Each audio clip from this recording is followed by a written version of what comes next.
Hi, everyone. Just wanted to take a minute to talk about the centroid and medians of triangles. So to recall, a median, that is where you are connecting the midpoint of a segment, or one of the sides of the triangle, to the opposite vertex, or vertex, I should say. So we would have D is the midpoint here, and C would be the vertex, obviously. E is midpoint, F is midpoint, and we're going to the opposite sides. And they intersect. Their point of concurrency is the centroid. What we need to remember about the centroid is that it is 2/3 of the way between, right? So the distance from B to G is 2/3 of the distance of B to F, all right? So that makes this remaining thing 1/3. Hell, if I was writing. So if this part is 2/3, this part's 1/3. All right. So this is 2/3, this is 1/3. And that's all that we need to know about the whole thing, right? So if we need to find, for instance, CG, oh no, we know that CG is 26, right? So the 2/3 of the distance is 26. And we need to find CD. So we need to find the whole thing. So 2/3 of CD is equal to 26, right? So if I divide everything by 2 here, I'd get 1/3 of CD is equal to 13. And honestly, divide by 2 first. Make your life easier. Now you know each of them is 13, right? That's way easier than me going through the process of multiplying by 3 then dividing by 2. Okay, now if I multiply by 3, I get CD is equal to 39. So the distance of the entire thing would be 39. All right. We'll do one more for good measure. All right, we know that TR is now 13. Wow, I really like that number. Ooh, let me clear. Okay, so this is 13. T is the centroid. TR is 13. MR we need to find. So this part right here would be the 2/3, and this is the 1/3. Okay, because it's 2/3 from the vertex. Okay, 2/3, 1/3. And I just say you need to be careful with that because they're not always trying to scale. So it's sometimes a little bit hard to tell. All right, so this is 2/3 and this is 1/3, and we know that 13 is 1/3. So 1/3 of MR is equal to 13. So that would make MR equal to 39. And apparently we're just really liking that number.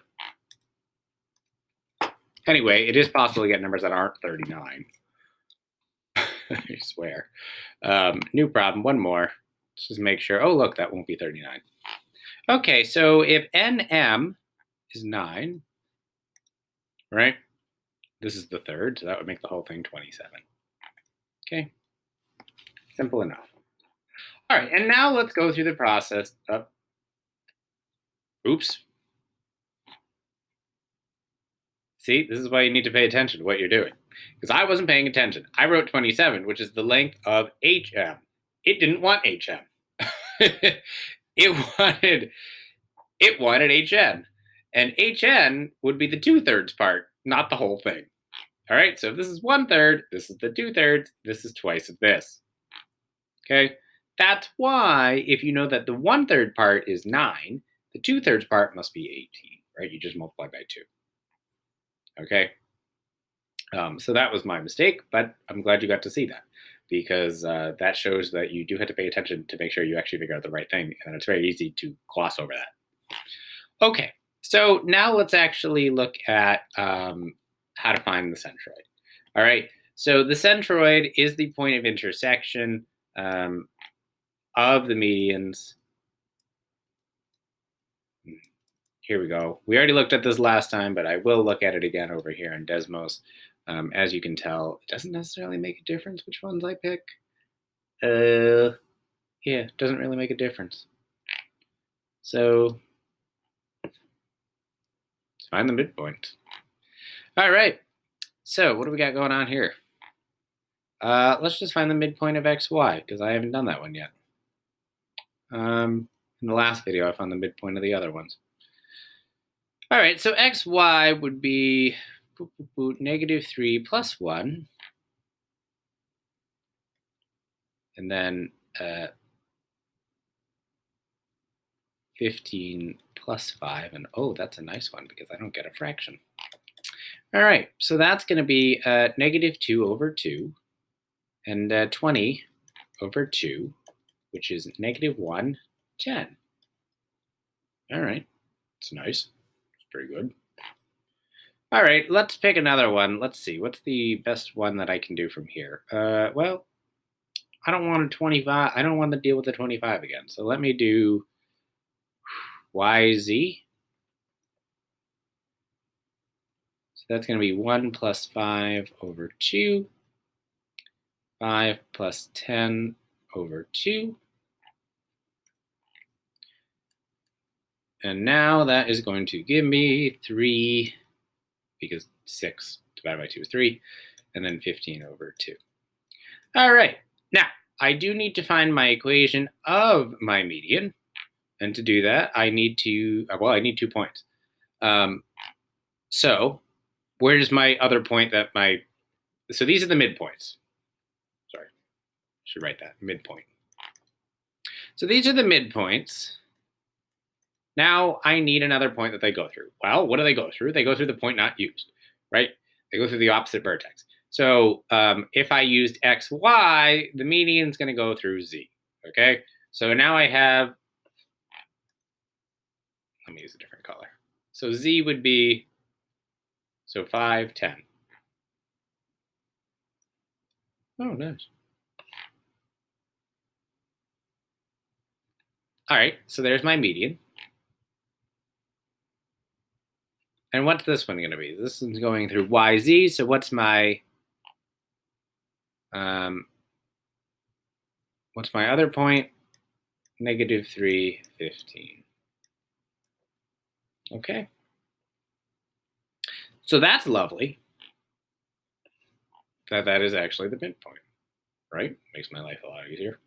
So let's find the equation here of this median. I'll just figure this one out. So, well, this one's simple, right? We have a constant value for y, so it's just going to end up being y equals 10. So that's nice. That's good. That makes life easier. This one's a little more annoying.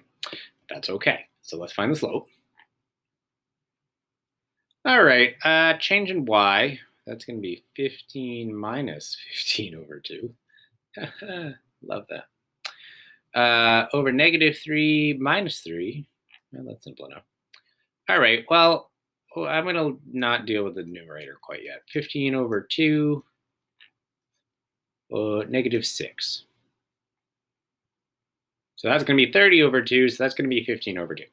So I have equals 15 over 2 over negative 6. So I'm going to multiply that by.